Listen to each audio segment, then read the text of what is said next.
43મી वल्लभ साखी। भव सागर के तरन की बड़ी अटपटी चाल, श्री विठलेश प्रताप बल उतरत है तत्काल, श्री वल्लभ उतरत है तत्काल। શ્રી હરિરાયજી કહી રહ્યા છે આ ભવસાગરને તરવાની ચાલ કેવી છે? બડી અટપટી છે। આપણા અનેક સાધનોથી આપણે તે તરી નહીં શકીએ, પણ શ્રી વિઠ્ઠલેશના પ્રતાપ બળ, શ્રી વિઠ્ઠલેશ શ્રી વલ્લભના ચરણ કમલના પ્રતાપ બલથી તત્કાલ આપણે તરી જશું। અને અનુસંધાનમાં રૂપા પોરિયા શ્રી ગુસાઈજીના સેવક નિત્ય લીલાના રાસો ગોપ કેટલા બધા કૃપાપાત્ર હતા, શ્રીજી પણ સાનુભાવતા જણાવી રહ્યા છે।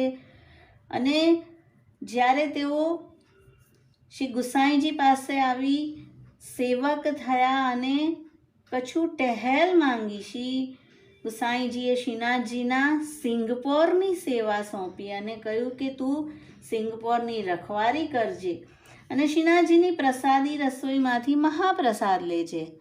રૂપાપુરિયા દ્વારપાલની સેવા કરતા એકવાર શ્રીજીએ દોપહેરના સમય રૂપાને જગાડ્યા છે અને કહ્યું મને ભૂખ લાગી છે। રૂપા તુરંત ઉઠી શ્રી ગુસાઈજીના સિજિયા પાસે આવ્યા, શ્રી ગુસાઈજીને ચરણારવિંદ દાબીને જગાડ્યા અને કહ્યું કે આજે શ્રીજીને ભૂખ લાગી છે। શ્રી ગુસાઈજી તરત શ્રી ગોવર્ધનજીના મંદિરમાં જઈ ફેરી રાજભોગ સમર્પ્યો। તો આ રીતે શ્રીનાથજી સાનુભાવતા જણાવતા ઉષાકાળમાં પંખા પણ તેઓ શ્રીજીના કરતા અતિ કૃપાપાત્ર છે। અને જ્યારે રાત્રિના જાગતા નીંદ આવતી તો વિચારતા કંઈક ગાન કરું, પણ ગાતા તો આવડે નહીં। અને મંદિરમાં ગોવિંદ સ્વામીનું મંગલા સમયનું પદ સાંભળ્યું, જાગીએ ગોપાલ લાલ ભોર વયો પ્યારે। પદ એટલું બધું ગમ્યું કે રાતના પણ નીંદ ન આવી જાય તેના માટે જાગીએ ગોપાલ લાલ ભોર વયો પ્યારે વારે વારે ઉચ્ચાર કરે છે। અને તેનો અવાજ સાંભળીને ગોવિંદ સ્વામી આવ્યા અને ટોક કરી કે આ શું કરે છે? અત્યારે તો રાત્રિનો સમય છે અને આ તો જગાડવાનું પદ છે, મંગલા સમયનું પદ છે। આવી રીતે નથી તેને રાગ આવડતો, નથી કંઈ તાલ, અને આવી રીતે બેસુરું ગાય છે। શ્રીજી અત્યારે પોઢ્યા છે અને ટોક કરીને જતા રહ્યા। બીજે દિવસે જ્યારે શ્રી ગુસાઈજી સેવામાં પધાર્યા તો શ્રીનાથજીના નેત્ર આરક્ત હતા। કહે છે બાબા કેમ આપ પોઢ્યા નથી? અને કહે છે કે રૂપાએ કાલે ગાન ન કર્યું તો અમને નીંદ ન આવી। રૂપાને બોલાવીને પૂછ્યું, તેમણે કહ્યું મને ગોવિંદ સ્વામીએ ના પાડી હતી। અને ગોવિંદ સ્વામીને બોલાવ્યા કે આ કેમ ના પાડી? શ્રીનાથજી કાલે પોઢ્યા નહીં? ને ગોવિંદાસે કહ્યું કૃપાનાથ તે રાત્રિના સમયે જગાડવાનું પદ ગાઈ રહ્યો હતો। શ્રી ગુસાઈજીએ કહ્યું કે શ્રીનાથજી તેના પદના શબ્દો નહોતા જોતા, પણ તે શ્રીજીને પોઢાડી રહ્યા છે તેવા ભાવથી જલ્દીથી પોઢી જતા હતા। તો અત્યંત કૃપાપાત્ર।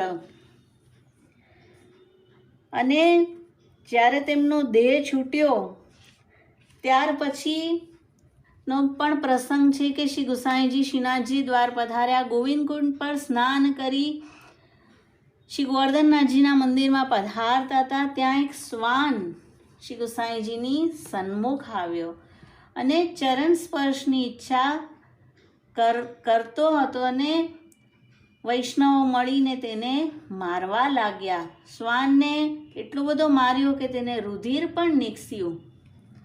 શ્રી ગુસાઈજી કહે તેને ન મારો, અને આપે તેને પહેચાન્યો, તેના મસ્તક પર ચરણ ધર્યા અને ત્યાં જ તેની દેહ છૂટી, તેના મુખથી તેજપુંજ નીકળી શ્રી ઠાકોરજીના ચરણારવિંદમાં લીન થયું। વૈષ્ણવોને કહ્યું કે આનો સંસ્કાર કરી આવો, તમને કચ્છું બાધા નહીં થાય. ત્યાર પછી વૈષ્ણવોએ વિનંતી કરી, મહારાજ આ કોણ હતો, કયા અપરાધથી શ્વાન બન્યા? અને શ્રીમુખથી આપ આજ્ઞા કરી કે શ્રી ગોવર્ધનનાથજીનો સિંગ પોર્યા, રૂપા પોર્યા હતા. અને એકવાર રાજભોગની આરતીની વાટ ઘીમાં બોળી અને તે સમયે શ્રીજી બાવાનું થોડું શું ઘી તેના નખમાં રહી ગયું. મિટ્ટીથી હાથ પણ ધોયા. અને ત્યાર પછી જ્યારે પ્રસાદ લેવા બેઠો તો ગરમ કઢીમાં તે ઘી ઓગળી ગયું. આ રીતે શ્રીનાથજીનું અન્નપ્રસાદી દ્રવ્ય તેની ભીતર ગયું અને તે અપરાધથી શ્વાનનો જન્મ તેમને મળ્યો છે. અને શ્વાન દેહ મળ્યા પછી પણ શ્રીનાથજીની ધ્વજાની સન્મુખ તે બેસી રહેતા અને અમારા ચરણસ્પર્શ થયા, આટલો માર પણ તેને થયો. વૈષ્ણવોએ કહ્યું કે અંજાને અમારાથી બહુ બુરું થયું, અમે તેને આટલું બધું માર્યો. અને શ્રી ગોસાઈજી કહે છે, તમે ક્લેશ ચિંતા મતી કરો, જે કંઈ થયું છે તે ઈચ્છાથી થયું છે. તેણે માર ખાધો કારણ કે પૂર્વજન્મમાં કોઈ વૈષ્ણવ શ્રીનાથજીના દર્શનનું પૂછતા તો તે તેને તામસ કરીને ઉત્તર દેતા. પણ હવે કચ્છું બાધક નથી, હવે તે શ્રી ગોવર્ધનનાથજીના ચરણારવિંદમાં લીન થયા છે. તો આ રીતે વૈષ્ણવે વિચારીને બોલવું અને તેવું જ વર્તન કરવું. તો અતિ કૃપાપાત્ર હતા અને ચાહે તો રૂપા પોર્યાથી જ એમને શ્રીનાથજીના ચરણારવિંદની પ્રાપ્તિ થઈ શકત, પણ કચ્છું કેવા અપરાધ થયા. તો શ્રી વિઠ્ઠલેશ પ્રતાપ બલ ઉતરત હૈ તત્કાલ. તો તત્ક્ષણ શ્રી ગોસાઈજીએ તેને તેના લીલા પ્રાપ્તિ કરાવી દીધી. તો ચાહે આપણાથી શ્રી ઠાકોરજી ગમે તેટલા રીઝી રહેતા હોય, પણ શ્રી વલ્લભ શ્રી વિઠ્ઠલનું ચરણ શરણ ક્યારેય ન છોડીએ. શ્રી વલ્લભાધીશ કી જય. શ્રી ગોસાઈજી પરમ દયાલ કી જય.